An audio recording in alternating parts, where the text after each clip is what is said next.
جمعہ کے عنوان سے سورہ مبارکہ الجمعہ بروایت امام جعفر صادق علیہ الصلوۃ والسلام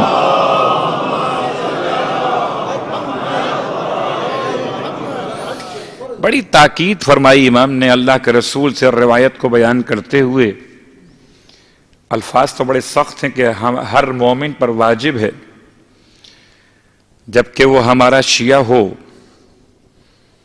کہ شب جمعہ ہر شب جمعہ نماز مغربین سورہ مبارکہ جمعہ اور سورہ مبارکہ اعلیٰ کی تلاوت کرے اور جمعے کے دن ظہر کی نماز میں سورہ مبارکہ جمعہ اور سورہ مبارکہ منافقون کی تلاوت کرے.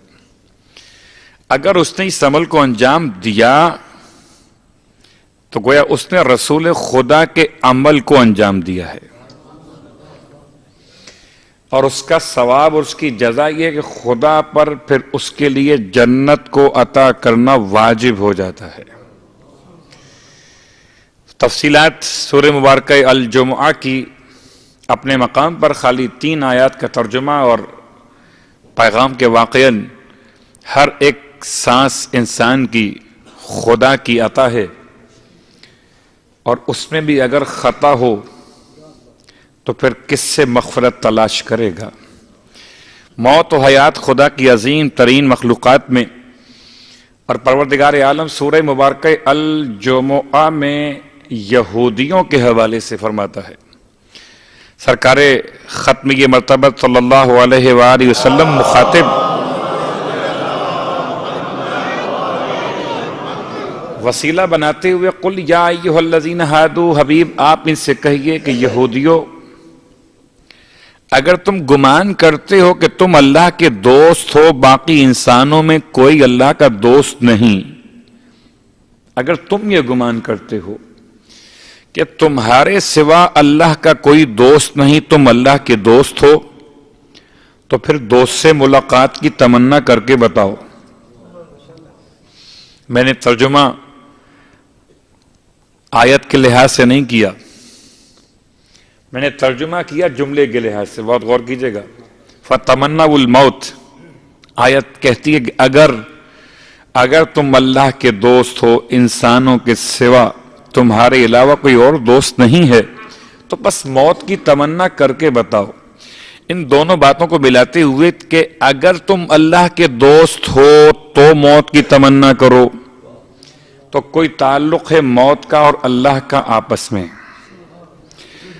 اگر تعلق نہ ہوتا تو خدا ان دونوں باتوں کو ایک دوسرے کے لیے حجت نہ قرار دیتا کہ اگر تم خدا کے دوست ہو تو موت کی تمنا کر کے بتاؤ. کوئی اور بات کہتا اگر تم خدا کے دوست ہو تو زکوٰۃ دے کر بتاؤ، اگر تم خدا کے دوست ہو تو نماز پڑھ کے بتاؤ، اگر تم خدا کے دوست ہو تو پھر مسجدیں تعمیر کر کے بتاؤ، اگر تم خدا کے دوست ہو تو پھر کار خیر انجام دے کر بتاؤ. مگر مالک نے یہاں کوئی بات رکھی ہی نہیں.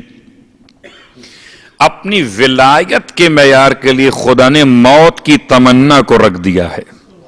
بس جس میں صلاحیت ہو موت کی تمنا کرنے کی اس کے لیے یہ دعویٰ دلیل کے ساتھ قائم ہے کہ وہ ولی خدا ہونے کی بات کہے تو سچا ہے. موت کی تمنا کیا ہے اس پر صرف ایک جملہ شاید کہ انسان یا خیال کرے موت کی تمنا کا مطلب موت مانگنا، موت کی تمنا کا مطلب موت کی طرف خود سے بڑھنا. تو نہ موت کا مانگنا تمنا موت ہے اور نہ موت کی طرف خود سے بڑھنا تمنا موت ہے. اس لیے کہ خودکشی اگر حرام ہے تو شریعت نے زندگی کو اہمیت دی ہے نا. زندگی نعمت پروردگار ہے، زندگی خدا کا عطیہ ہے. جتنی انسان کو ملی ہے جہاں بھی رہتا ہے زندگی کم ہوتی جاتی ہے اپنے مقام پہ، مگر جب کربلا میں رہتا ہے تو زندگی کم نہیں ہوتی بلکہ بڑھتی چلی جاتی ہے. یا میں یوں کہوں کہ وقت کسی کے لیے نہیں رکتا مگر زائر حسین کے لیے وقت رک جاتا ہے. تو موت کا مسئلہ اپنے مقام پر تمنا موت کیا ہے؟ موت کی تمنا کہتے کسے ہیں؟ موت کی تمنا کے لیے مولائے متقیان علی ابن ابی طالب علیہ الصلوۃ والسلام کا وہ جملہ،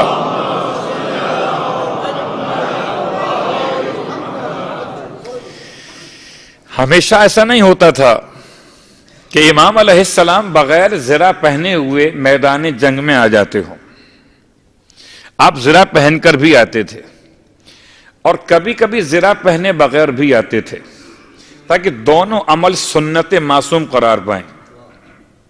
دونوں عمل سنت معصوم قرار پائیں اور انسان یہ پہچان لے کہ زرہ کے ساتھ لڑنا مولائے متقیان کے لیے زرہ کی مجبوری نہیں ہے کہ زرہ پہنیں گے تو جہاد کریں گے، بلکہ زرہ کو شان مل جاتی ہے جب جسم مولائے متقیان پر آ جاتی ہے. تو زرہ کے ساتھ بھی آتے تھے میدان میں اور بغیر زرہ کے بھی آپ میدان میں آئے. اور خاص طور سے وہ شب، مشکل ترین شب، اس کا نام الحریر، جنگ صفین میں سفر کا مہینہ، اور مولائے متقیان کی دونوں کوہنیوں سے آستین مبارک سے خون ٹپک رہا ہے. اتنا قتال کیا ہے اس شب میں، تو شاید مولائے متقیان کے اعتبار سے تاریخ میں اتنی شدید جنگ، اور اس شب میں امام بغیر زرہ پہنے ہوئے تشریف لے آئے. کس میں ہمت ہے کہ سوال کر سکے مولا کائنات سے، سوائے معصوم کے کہ معصوم سوال کر رہے تھے معصوم سے کہ بابا زرہ پہنے بغیر؟ ارشاد فرماتے ہیں ہاں بیٹا حسن، تمہارے باپ کو اس بات کی کوئی پرواہ نہیں ہے کہ موت علی پر آ پڑے یا علی موت پر جا پڑے. تمنائے موت کی کیفیت کیا؟ مولا سے پوچھا کہ مولا موت کو پسند کیوں کرتے ہیں اتنا؟ امام فرماتے ہیں موت کو اس لیے پسند کرتا ہوں کہ دنیا میں خدا نے مجھ پر اتنا لطف و کرم کیا کہ مجھے آخرت کا شوق اتنا شدید ہو گیا ہے کہ جب میرا خدا مجھے دنیا میں اتنا نوازتا ہو تو آخرت میں کیا کچھ نہ عطا کرے گا.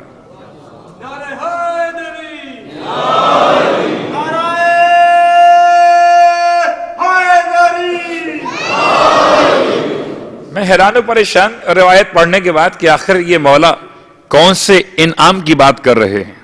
گھر کچا ہے اور روٹی سوکھی ہے، لباس موٹا کھدر کا پہنے ہوئے، تو کون سا انعام کی بات کر رہے ہیں؟ کون سا اکرام ہے؟ وہ کون سا انعام ہے؟ امام پھر خود فرماتے ہیں کہ مجھ پر خدا کا لطف و کرم یہ ہے کہ اس نے میرے لیے انبیاء کے راستے کا انتخاب کیا ہے. اور انبیاء کے راستے کے انتخاب میں کیا مولائے متقیان کی شان بیان، خالی ایک جملہ کافی ہے کہ جس گھر میں آئے وہ گھر بھی نبی بنائے، جس قبر میں لٹائے جائیں وہ قبر بھی نبی بنائے. تو انبیاء کا مولائے متقیان سے انداز الفت کتنا شدید ہے. اور مولا فرماتے ہیں مجھ پر خدا کا اتنا لطف و کرم کہ موت سے محبت ہو گئی، اور میں تو آنکھیں بند کر کے کہتا ہوں کہ بس جس سے مولا کو محبت، چاہے وہ موت ہو یا حیات ہو، جس سے مولا کو محبت، اس کے لیے مولائی کو چاہیے کہ پھر مولا جس سے محبت کر رہے ہوں، اگر اس سے محبت نہ کر پا رہا ہو تو کم از کم نفرت بھی نہ کرے نا. اور یہ کیسے ممکن ہے؟ ایک ہی جملہ زیارت وارثہ مبسوطہ امام حسین علیہ الصلوۃ والسلام کا،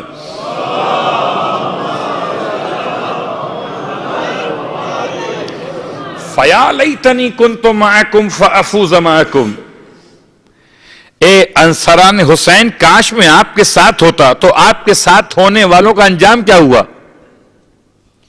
کیا زندہ رہے؟ کیا پانی پیتے رہے؟ کیا انہیں خوراک ملتی رہی؟ کیا حالت امن و اطمینان میں رہے؟ تاریخ بتاتی ہے کہ جو ساتھ گیا وہ شہید ہو گیا. تو فَيَا لَيْتَنِي كُنْتُ مَعَكُمْ قُلْ يَا أَيُّهَا الَّذِينَ هَادُوا. یہودیوں سے خدا کہتا ہے کہ اے یہودیوں، حبیب ان سے کہیے کہ اگر تم اللہ کے دوست بننا چاہتے ہو، دعویٰ کر رہے ہو نا، تو موت کی تمنا کر کے بتاؤ اگر تم اپنے دعوے میں سچے ہو. پھر خدا خود ہی بتاتا ہے کون کون ہے جو موت کی تمنا نہیں کر سکے گا. اور خدا نے یہاں پر کسی قوم کا نام نہیں لیا بلکہ الفاظ استعمال کیے کہ اگر موت کی تمنا نہیں کر سکتے تو کیا وجہ کیا ہے. وَلَا يَتَمَنَّوْنَهُ أَبَدًا بِمَا قَدَّمَتْ أَيْدِيهِمْ. وہ ہرگز موت کی تمنا نہیں کر سکتے کہ اپنے سے پیشتر ایسے اعمال بھیج چکے ہیں کہ اب خدا کے سامنے جاتے ہوئے ڈر لگتا ہے. اور اللہ خوب جانتا ہے ظلم کرنے والوں کو. آیت کا ترجمہ، اس کے بعد تیسرا حصہ موت کے عنوان پر سورہ مبارکہ الجمعہ کا، اور اتفاق سے آج جمعۃ المبارک کا دن اور امام زمانہ علیہ الصلوۃ والسلام کا دن، موت کی بات.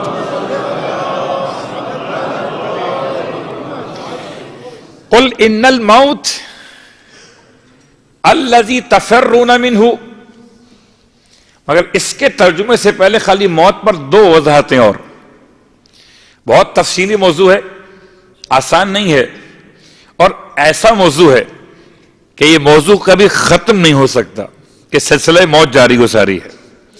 ایک مرتبہ ایک قوم نے خدا سے التماس کی تھی کہ پروردگار موت کو ختم کر دے. یہ سب کے سب جمع ہو کر آئے، بنی اسرائیل کا زمانہ. اپنے زمانے کے نبی کے پاس پہنچے، یا نبی اللہ، ہم سب کے سب آئے ہیں، خدا سے التماس کیجئے یہ موت کے نظام کو ختم کر دے.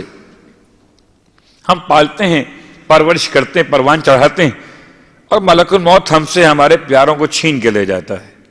پھر کیا چاہتے ہو کہ موت ختم ہو جائے.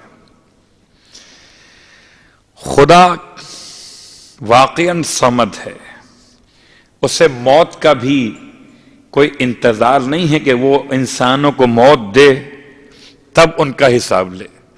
اس نے فرمایا ٹھیک ہے، اگر یہ کہتے ہیں نبی آپ سے کہ موت ختم ہو جائے تو موت ختم ہو گئی، اب موت نہیں آئے گی. بڑے خوش ہو کر قوم کے افراد واپس لوٹے. صرف 100 سال اپنی ہی دعا پر پچھتائے. جب موت نہیں آ رہی تھی اور لوگ موت کی تمنا کر رہے تھے. بڑھاپا ہے، بیماریاں ہیں، صبح سے لے کر شام تک ایک جوان کا کام کیا رہ گیا کہ کبھی دادا کو، کبھی دادی کو، کبھی نانا کو، کبھی نانی کو. موت نہیں آ رہی، بوڑھے ہو چکے، بیمار ہو چکے، نہ بولا جاتا ہے، نہ چلا جاتا ہے، نہ اٹھا جاتا ہے. بہت غور کیجئے گا، پروردگار نے انسان کو بتایا کہ موت بھی اگر بنائی ہے تو تمہارے نقصان کے لیے نہیں ہے. اگر موت بھی فائدے کے لیے ہو تو پھر کیا پروردگار کی محبتوں پہ بات کیجئے کہ وہ تمام کے تمام افراد 100 سال کے بعد پھر وہ قوم کے جو افراد جوان رہ گئے تھے پھر پلٹ کر آئے اس زمانے کے نبی کی بارگاہ میں، اور آنے کے بعد کہا کہ یا نبی اللہ، پھر آ گئے واپس، ہم غلطی پر تھے، خدا صحیح تھا. اس لیے کہ نظام حیات چل رہا تھا، موت کا نظام رک گیا تھا. جب موت کا نظام رک جائے تو انجام کیا ہوگا؟ خدا سے کہیے کہ موت کے نظام کو دوبارہ بحال کر دے. تو یہ خود قوم کی مانگی ہوئی بات ہے، موت. اور پروردگار نے اس موت کے لیے پھر اعلان کیا، اور اس اعلان کا ترجمہ کرنے سے پہلے پھر ایک جملہ. موت دو طرح کی ہے. ایک موت وہ کہ جو انسان کے پیچھے، اور ایک وہ جس کی تلاش میں خود انسان فیا لیتنی کنتو معکم کی منزل پر.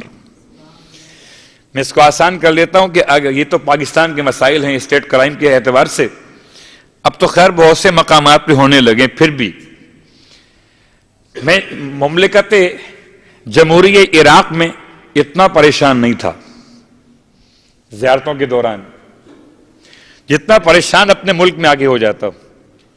راستہ چلتے ہوئے کب کوئی چھین لے، اور وہاں طویل ٹریفک جام اور کوئی خوف نہیں.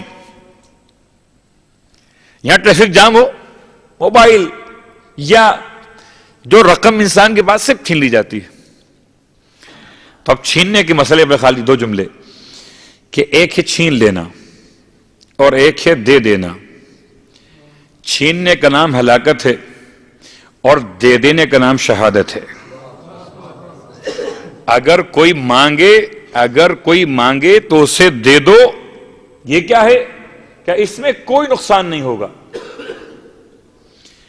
چھینا جھپٹی میں ممکن ہے کہ کچھ خراش آ جائے. چھینا جھپٹی میں ممکن ہے کہ انسان کو نقصان پہنچ جائے، تکلیف ہو جائے. لیکن اگر خود سے انسان تمنائے موت کی منزل پر آ گیا ہو تو ملک الموت نے تو آنا ہے، چاہے سامنے سے آئے یا پیچھے سے آئے. پیچھے سے اگر آئے گا تو ہلاکت ہوگی اور سامنے سے آئے گا تو شہادت ہوگی. یا میں الفاظ بدل دیتا ہوں. تاریخ میں جتنی جنگیں ہوئیں ان ساری جنگوں میں مورخین کہتے ہیں کہ ہر جنگ کا اصول یہ تھا اور اصول یہ ہے آج بھی کہ پہلے اپنا دفاع کیجئے، اپنے آپ کو سیف کیجئے، پھر جنگ کیجئے. کربلا کی جنگ واحد جنگ ہے کہ جہاں آنے والے اس طرح سے آتے تھے کہ جیسے زرا تو زرا، لباس تو لباس، اپنے دل کو اپنے سینوں سے نکال کر اوپر رکھے ہوئے چلے آتے تھے، جیسے کہ انتظار میں موت کو ڈھونڈتے ہوں. یعنی ہر جگہ موت ڈھونڈتی ہے اور کربلا والے ایسے تھے جو موت کو ڈھونڈتے تھے. اسی لیے تو کوئی اپنے پنجوں کے بل پر کھڑا ہو کر کہتا تھا کہ کیا میرا نام شہداء کے دیوان میں شامل ہے کہ نہیں. اسی لیے کوئی یہ امام کو یقین دلاتا تھا کہ بابا کیا ہم حق پر نہیں ہیں، اور جب امام فرماتے تھے بیٹا ہم ضرور حق پر ہیں تو پھر فرماتے تھے شہزادے علی اکبر تو باپ اس بات کی کیا پرواہ ہے، پھر موت سے کیا ڈرنا ہے، موت ہم پر آ پڑے یا ہم موت پر جا پڑے. تو انداز کیسا کہ موت، اور خدا یہ کہتا ہے قل ان الموت، آئے گی تو موت ضرور، الذی تفرون منہ، جس موت سے تم بھاگ رہے ہو یہ موت تم کو ضرور آ لے گی. چاہے انسان کتنا ہی دور بھاگے، فَإِنَّهُ مُلَاقِيكُمْ، فرق واضح ہوا، موت تم سے ضرور ملاقات کرے گی. ایک موت تم سے ملاقات کرے اور ایک تم موت سے ملاقات کرو. جب تم موت سے ملاقات کرو گے تو تیاری کے ساتھ آؤ گے، اور جب موت تم سے ملاقات کرے گی تو غفلت کی حالت میں مارے جاؤ گے. تو جب موت کو آنا ہی ہے، آسان سی بات ہے، جب ملک الموت سے ملاقات ہونی ہی ہے تو بہتر یہ ہے کہ پھر تیاری کر لی جائے. نہ دن کا پتہ، نہ رات کا پتہ، نہ صبح کا پتہ، نہ شام کا پتہ. انسان کو ملک الموت کے آنے کا کوئی پتہ نہیں ہے. اور واقعاً موت کے اس مرحلے پر صرف ایک جملہ اور بیان کر کے گفتگو تمام کروں کہ موت اور رزق دونوں باتیں کتنی قریب قریب ہیں. ایک مرتبہ جناب عیسیٰ علیہ السلام اپنے ایک ایسے بد زبان حواری کے کہنے پر ایک مردہ وجود کو زندگی عطا کر رہے تھے کہ اس نے زندگی پاتے کے ساتھ ہی اسی شخص پر حملہ کر دیا، اور جب اس کو ختم کر دیا تو نہ اس کا خون چکھا نہ اس کے گوشت کو منہ لگایا، حالانکہ وہ حیوان آدم خور حیوانات میں شمار کیا جاتا تھا. اللہ کے نبی نے سوال کیا کہ کیا ایسا کیوں ہوا؟ تو حیوان کہتا یا نبی اللہ، اگر میرا رزق دنیا میں باقی ہوتا تو مجھے موت نہ آئی ہوتی، رزق ختم ہو چکا تھا تو موت آ گئی. اس کا مطلب کہ انسان اگر اس بات پہ یقین کر لے کہ موت آ نہیں سکتی جب تک کہ رزق باقی ہے، رزق اور موت یہ دونوں خدا کی طرف سے، اگر رزق خدا کی طرف سے تو موت بھی پروردگار عالم کی طرف سے. لیکن موت ایسی ہو، ایسی موت آئے کہ ملک الموت آ کر ملاقات کرے تو کہے گھبراتے کیوں ہو، جن کو چھوڑ کے جا رہے ہو ان کے بدلے انہیں قبول کرو، اور جب مومن کے سیدھے ہاتھ کی جانب چہاردے معصومین کی زیارت ایک ساتھ کرائی جائے، میں سوچتا ہوں واقعاً کربلا ایک شہر، کاظمین ایک شہر، سامرہ ایک شہر، نجف ایک شہر، مشہد ایک شہر، مدینہ ایک شہر، معصومین کے مقامات بٹے ہوئے، لیکن سارے معصومین دو ہی مقامات پہ جمع ہوتے ہیں، یا فرش عزا پر یا مومن کی موت کے وقت اس کے سرہانے داہنے ہاتھ. لوات پڑھے محمد و آل محمد.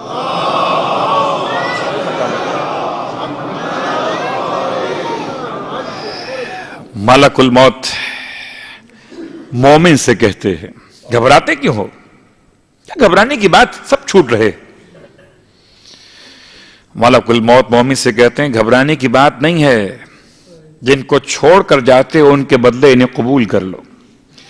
اور جب مومن کے سامنے سے پردے اٹھا دیے جاتے تو پھر مومن سے کہا جاتا ہے اچھا اب اگر چاہو تو تمہیں واپس پلٹا دیں. چہاردے معصومین کی زیارت کرانے کے بعد مومن سے کہا جاتا ہے کہ اب اگر چاہو تمہیں واپس پلٹا دیں، تو مومن کہتا ہے کہ واپس جانے کا اب کیا تصور ہو سکتا ہے؟ ارے جن کے نام پر جیتا اور مرتا تھا جب ان کو دیکھ لیا ہے تو پھر سارے دوست، سارے عزیز، سارے احباب اپنے مقام پر ان کی خدمت میں. ارے کوئی کربلا چلا جائے تو چھوڑ کے آنے کا دل نہیں چاہتا، نجف و سامرہ و کاظمین و مشہد چلا جائے تو چھوڑ کے آنے کا دل نہیں چاہتا. تو اگر چہارد و معصومین ایک ساتھ موجود ہو تو کس کا دل چاہے گا چھوڑ کے آنے کا؟ جب تک مومن کو راضی نہیں کر لیا جاتا تب تک مومن کی موت نہیں آتی. جب تک مومن کو موت کے لیے راضی نہیں کر لیا جاتا تب تک مومن کی موت نہیں آتی. اور اس لیے روایت کے جملے، دو طرح کی ہوائیں چلتی ہیں مومن کے سرہانے. ایک ہوائے منسیہ جو اس پر نسیان طاری کر دیتی ہے، بھول جاتا ہے اپنے چاہنے والوں کو. ہوائے مسخیہ جو مومن کو سخی کر دیتی ہے، اتنا سخی ہو جاتا ہے کہ نام حسین پر جان دینے کو تیار ہو جاتا ہے. پھر اس جان دینے میں تکلیف کا احساس نہیں ہوتا. بہت غور کیجئے گا، آپ ماتم کے علاوہ اگر سینے پر اپنے ہاتھ ماریے تو تکلیف ہوگی. ماتم کے علاوہ اگر آپ اپنے آپ کو پیٹیے تو تکلیف ہوگی، لیکن اگر ماتم حسین میں اپنے سینے پر ہاتھ ماریے تو تکلیف کیوں نہیں ہوتی؟ اس لیے کہ عشق حسین کی وہ کرامت ہے کہ تکلیف کی ساری شدت ختم ہو کر راحت میں تبدیل ہو جاتی ہے. تو اگر سینے پر ہاتھ مار کر تکلیف نہ ہو تو پھر ملک الموت کے قبض روح پر تکلیف کیسے ہو مومن کو؟ اگر اس سے نام حسین پر جان مانگی جا رہی ہو. یا ایتھا النفس المطمئنہ، بر روایت امام جعفر صادق علیہ الصلوۃ والسلام،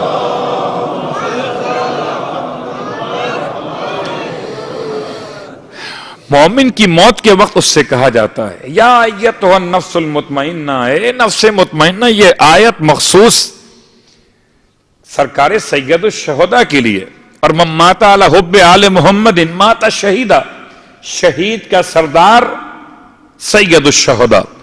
اور مومن جب مرے تو شہید.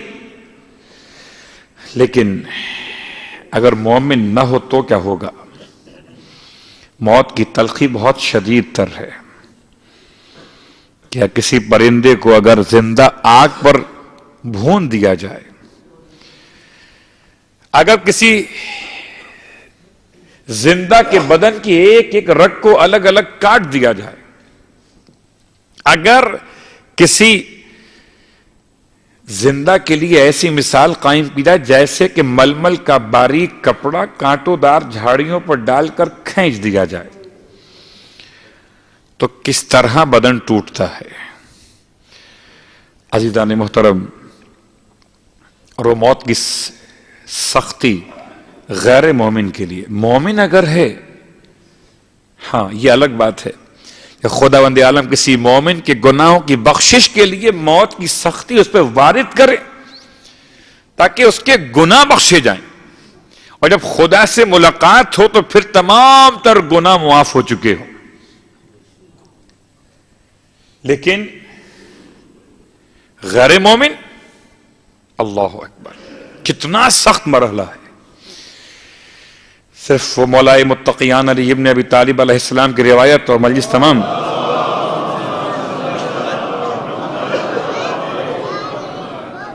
مولا سے مولا موت کی حالت فرمایا 3 حالتیں ہیں موت کی۔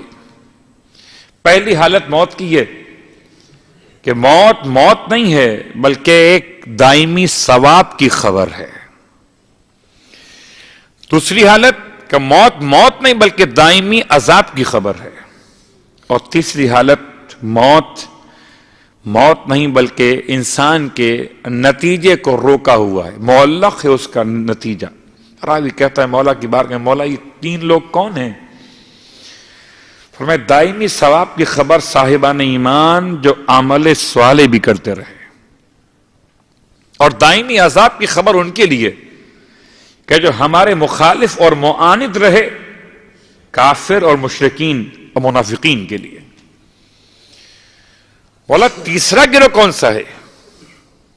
فرمایا تیسرا گروہ وہ ہے کہ جو ہے تو ہمارا ماننے والا مگر اعمال ہمارے بتائے ہوئے احکام پر نہیں کر سکا، ہم فرماتے ہیں اس کا نتیجہ معلق رہتا ہے۔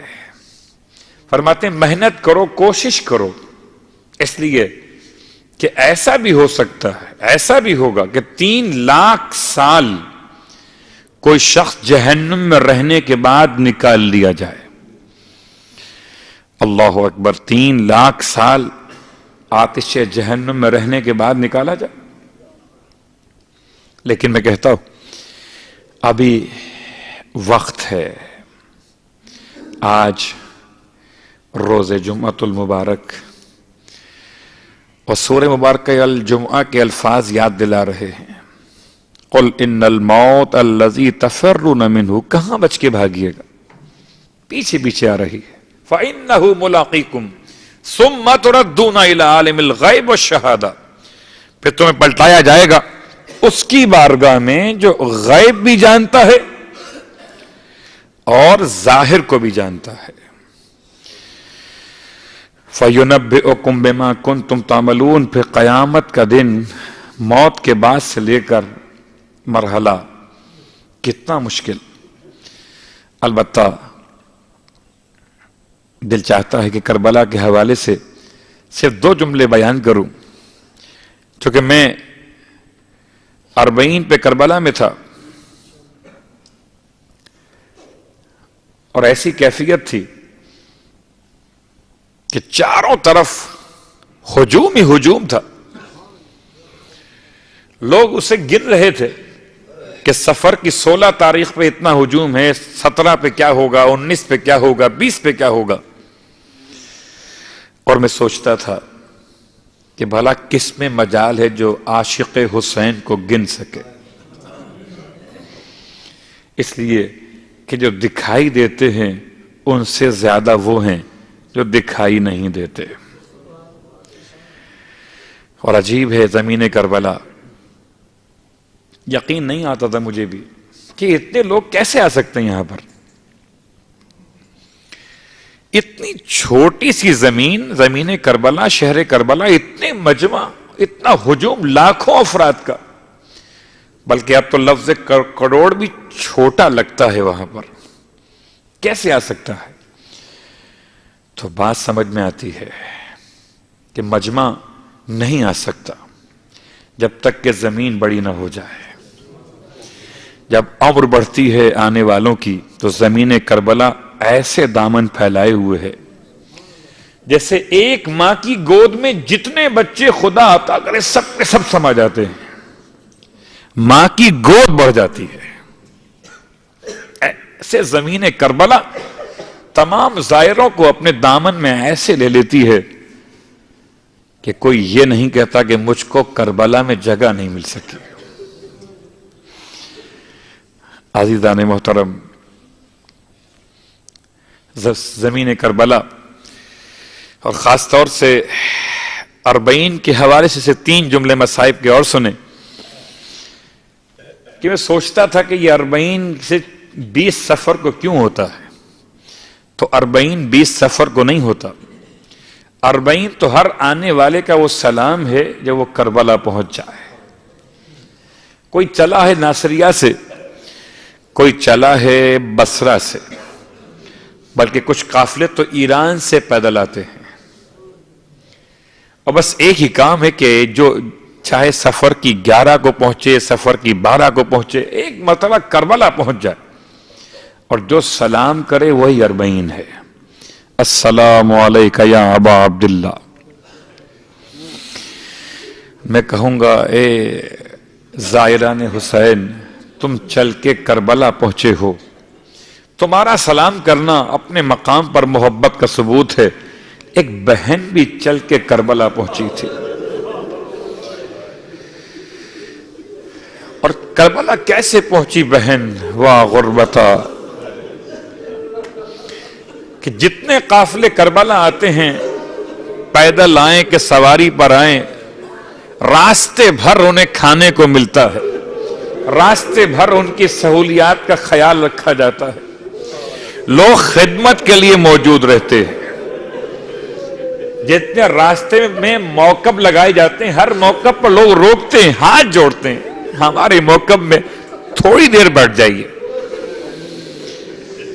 اللہ اکبر۔ عاشق حسین زینب کبریٰ میں کہوں گا اس طرح سے آئی ہیں، جب قافلہ کربلا میں داخل ہوا تو اونٹوں پر سوار تھا قافلہ، ہائے اونٹوں پر اماریاں تھیں، اماریوں پر محمل کے پردے تھے، مگر جب پردے دیکھے ہوں گے تو عباس یاد آئے ہوں گے۔ ہائے زینب کبریٰ جب شام سے رہائی کی بات چلی تھی، ویسے سارا قافلہ شام سے رہائی کے بعد جب چلا ہے تو میں روتا ہوں یہ کہہ کر کہ سب کو رہائی مل گئی، مگر جو باپ کے سینے پر سوتی تھی وہ سکینہ آج بھی زندان شام میں رہ گئی۔ قبر سکینہ سے سب رخصت ہوئے تھے اور یہ کہہ کر رخصت ہوئے، سکینہ بہت پوچھا کرتی تھی وطن کب جائیں گے، اٹھو بیٹی قافلہ وطن جا رہا ہے۔ بابا کو بڑا یاد کرتی تھی، بیٹی چلو پہلے بابا کی قبر پہ چلیں گے۔ تو رہائی تو مل گئی، اماریاں تو آ گئیں، محمل کے پردے تو لگے ہوئے تھے، مگر عباس نہیں تھے۔ زینب کی چادر تو آ گئی، عباس نہیں آئے۔ ارے اصغر کے جھولے کی بچی ہوئی لکڑیاں تو واپس آ گئی، مگر جھولنے والا واپس نہیں آیا۔ سکینہ کے گوشوارے تو واپس آ گئے، مگر سکینہ واپس نہیں آ سکی۔ لٹا ہوا قافلہ اس طرح کربلا پہنچا ہے، اس طرح کربلا پہنچا کہ جناب جابر ابن عبداللہ انصاری اور جناب عطیہ ابن عمران العوفی، ایک صحابی مولا کائنات، ایک صحابی رسول، دونوں پہنچے ہوئے ہیں۔